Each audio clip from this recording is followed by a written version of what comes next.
Donald J. Trump is calling for a total and complete shutdown of Muslims entering the United States.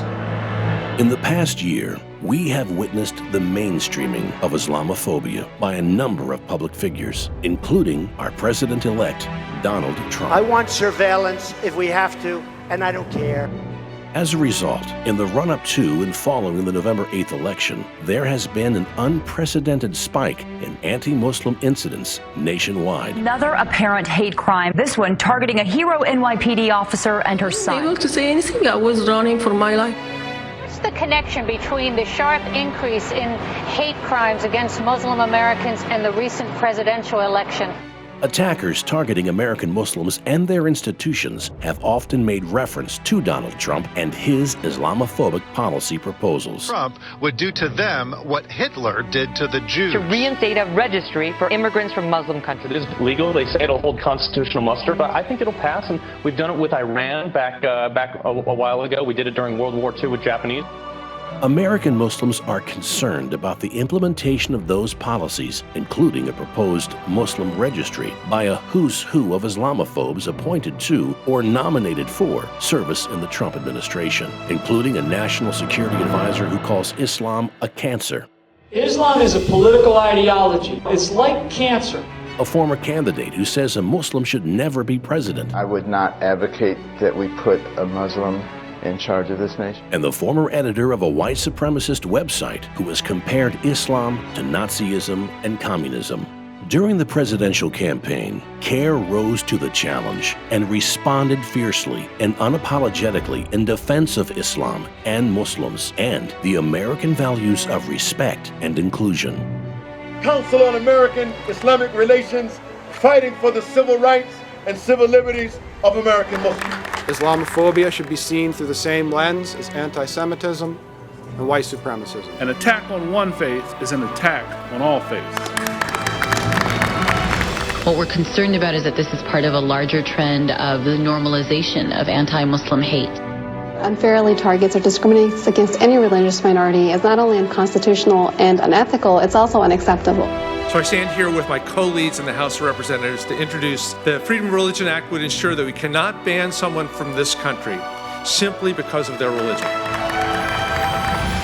CAIR has been monitoring and combating the growing phenomenon of Islamophobia through its research, reports, and activism.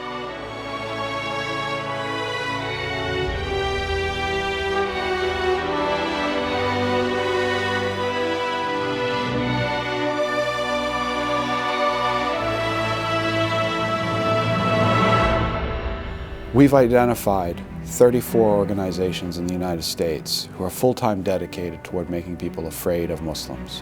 One of these organizations is the Center for Security Policy. It's run by a gentleman named Frank Gaffney.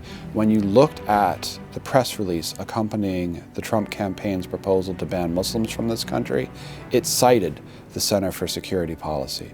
So you have an organization that's core to the anti-Muslim movement in the United States, able to advise the President of the United States. With the mock medicine Islamophobia, CAIR has also employed humor in fighting bigotry. Allahu Akbar! Allahu Akbar! Allahu Akbar! Introducing Islamophobia, now in an easy and convenient chewing gum. Starts working within 5 minutes to relieve bigotry and intolerance. Islamophobia worked for me. Ask your doctor if it's right for you. The Islamophobia campaign was wildly successful, way beyond what we thought it would even be. Tens of millions of people watched the commercial, and I think because it came from a humorous perspective, something that was really unexpected from CAIR, because we tend to deal with serious subjects, and when people saw CAIR putting forward this kind of serious subject in a humorous way, it really grabbed their attention. Our efforts to challenge Islamophobia have been noted by almost every major local and national media outlet. The Minnesota chapter of the Council on American-Islamic Relations condemned Islamophobic and anti-Somali rhetoric by Donald Trump. Joining us now is Roula Allouch. He is the executive director of the Council on American-Islamic Relations in Los Angeles. Corey Saylor, national legislative director of the Council on American-Islamic Relations. The FBI reported a 67% increase in anti-Muslim hate crimes in 2015. while CAIR reported that 2016 is the worst year for American Muslims on record. Young American Muslims in public schools feel the brunt of the anti-Muslim bigotry. According to a study by CAIR's California office, more than half of Muslim students reported being bullied because of their faith. Mosques nationwide have received threat letters promising genocide, and CAIR offices responded to those threats. In these challenging times, CAIR is being recognized along with the ACLU and the NAACP as the leading advocate for civil rights and justice for the American Muslim community. As we have for 22 years, CAIR will continue to serve as the leading defender and protector of the American Muslim community. In the coming year, CAIR will engage the Trump administration and will hold it to the highest standards in defending the rights of all Americans as guaranteed by the Constitution. To offer a legal challenge to possible Trump administration policies targeting American Muslims, CAIR has initiated a $5 million civil rights defense fund designed to create a national legal network to defend those whose rights are violated, launch a national hotline for American Muslims to report hate crime and discrimination, implement an anti-bullying campaign to protect Muslim students from harassment, train young Muslim leaders in the skills needed for positive civic participation, bring a legal challenge to any unconstitutional Muslim registry, open new CAIR offices nationwide to serve vulnerable communities. This civil rights initiative will be carried out with the support of and in solidarity with other targeted communities. There's a great opportunity for us to expand our coalitions with communities who care about justice, freedom of religion, and civil rights in the African American communities, in the Hispanic communities, and other minorities who have been disenfranchised, and they are worried about the future in the upcoming year. As the nation's largest Muslim civil rights and advocacy organization, CAIR is at the forefront of representing the interests of American Muslims, defending their rights, and building coalitions with organizations that seek to defend the civil liberties of all Americans. Over the years, CAIR launched multifaceted programs and initiatives informing millions of our fellow Americans about Islam and Muslims, and training young Muslims and people of other faiths in civic engagement. CAIR has trained and mentored hundreds of young American Muslims to be leaders in our society. CAIR is actively working to empower American Muslim youth so that they're prepared to speak to our nation's leaders and tell them what matters to them most. CAIR, along with the U.S. Council of Muslim Organizations, organized the largest lobbying day for Muslims to date, known as National Muslim Advocacy Day on Capitol Hill. Hundreds of participants from 20 states took part in more than 200 meetings with lawmakers and their staff. Since 2015, CAIR has been at the forefront of confronting anti-Muslim propaganda perpetrated by those who targeted the American Muslim community and Islam. We will continue to stand up for the American Muslim community and the Constitution against bigoted and un-American policies that might come up in the next few months and few years. And we are deeply committed to the defense of the Muslim community and the civil rights of all Americans.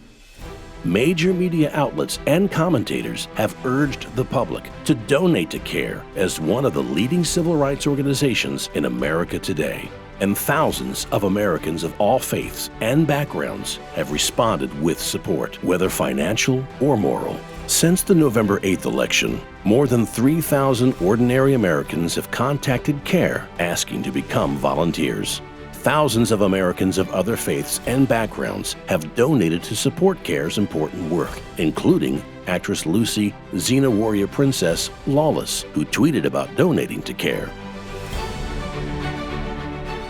American Muslims are facing new and growing challenges, but they are also being presented with opportunities to mobilize themselves, to build their communities and organizations, and to make their voices be heard and respected.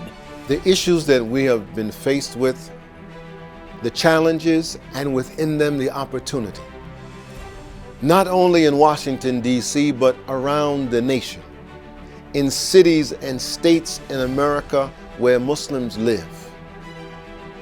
We have officers of CAIR to be the voice of the American Muslim community, not only to fight against Islamophobia, to build relationships with allies in the wider community who would like to stand and to see America as the beacon of freedom, of its First Amendment, of speech, of religion, of the opportunity to share everyone's message.